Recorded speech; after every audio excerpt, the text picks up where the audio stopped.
आज मैं जो भी गुफ्तगू करूंगी उसका मुझे तरीका तो नहीं आता, लेकिन जो मेरे दिल में होगा मैं आप लोगों से शेयर करूंगी। मैंने बचपन से ही गुर्बत का सामना किया।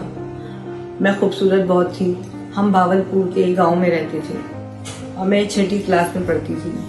6ठी क्लास की बच्ची की क्या उम्र होती है, खेलने कूदने के दिन होते। जब मैं स्कूल जाती थी तो वहाँ पर स्कूल के बाहर एक गोलगप्पे वाला और बिरयानी की रेहड़ी खड़ी होती थी। मेरा बड़ा दिल चाहता था कि मैं भी खाऊं, लेकिन मेरे पास इतने पैसे नहीं होते थे कि मैं उसको खाऊं। एक दिन हम सब सहेलियों ने पैसे जमा किए और पैसे जमा करके हमने गोलगप्पे और बिरयानी खाई। हमने सोचा हर हफ्ते पैसे जमा करेंगे और हम गोलगप्पे और बिरयानी खाएंगे। तो हम सहेलियां मिलके पैसे जमा करते थे हर हफ्ते और हम गोलगप्पे और बिरयानी खाया करते थे। और वो बिरयानी और गोलगप्पे इतने लजीज होते थे कि दिल चाहता था बार बार खाएं, लेकिन बार बार खाने के लिए हमारे पास पैसे नहीं थे। चूँकि हमने हफ्ते में फिर एक दिन का डिसाइड कर लिया और पैसे जमा होते थे और हम उसको खाते थे। लेकिन ख्वाब देखने का ख्याल तो सबको हक सबको है, तो मैं भी ख्वाब देख रही थी। लेकिन मेरा ख्वाब था चूँकि कि मैं बिरयानी बनाऊँ, और मैंने इसको मिशन बना लिया अपना। फिर मैंने एक दिन चाचा को बिरयानी जब बनाते हुए उनको जब देखा तो मुझे बहुत अच्छा लगा। वो किस तरह बना रहे, बड़ा गौर किया, देखती रही। मेरे वालिद साहब का एक्सीडेंट हो गया था। फिर मुझे स्कूल भी छोड़ना पड़ा क्योंकि इनकी बीमारदारी में लग गई मैं।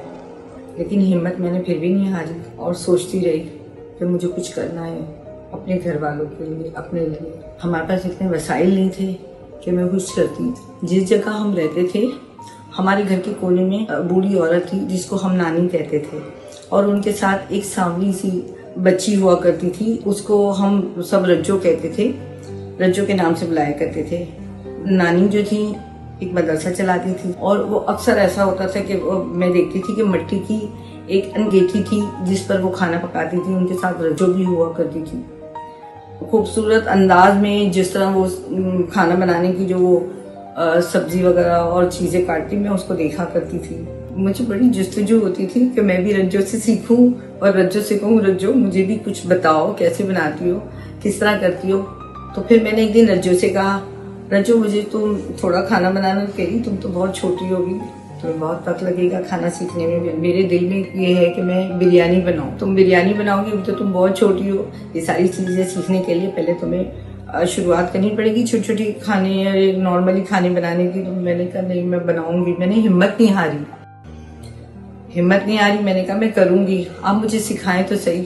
फिर उन्होंने मुझे अपने साथ लिया और जब भी वो खाना वाना बनाती थी मैं उनके साथ ही उनकी हेल्प करती थी, उनकी मदद करती थी और खाना बनाने में। इस तरह मेरा शौक भी बढ़ता रहा। ये मेरा एक ख्वाब था, उस ख्वाब को लेके मैं आगे चलती रही। लिहाजा मैंने फैसला किया कि मैं खाना बनाना सीखूंगी, और यूँ मैंने रज्जो से दोस्ती कर ली और रज्जो की दोस्ती ने मुझे खाना बनाना सिखाया और आज उसने मुझे मुकम्मल शेफ बना दिया। शेफ बनने के दौरान मुझे खाना बनाने के लिए अशिया की ज़रूरत पड़ी। मेरी एक जानने वाली ने मुझे हुकूमती प्रोग्राम के हवाले से बताया। मैंने उसे अप्रोच किया। उन्होंने मेरी लगन और मेरे काम की जस्तजू को देखते हुए मेरी माली मदद की और आज मुझे इस मुकाम पे पहुंचाया। अफसोस कि वो मुझे कभी नहीं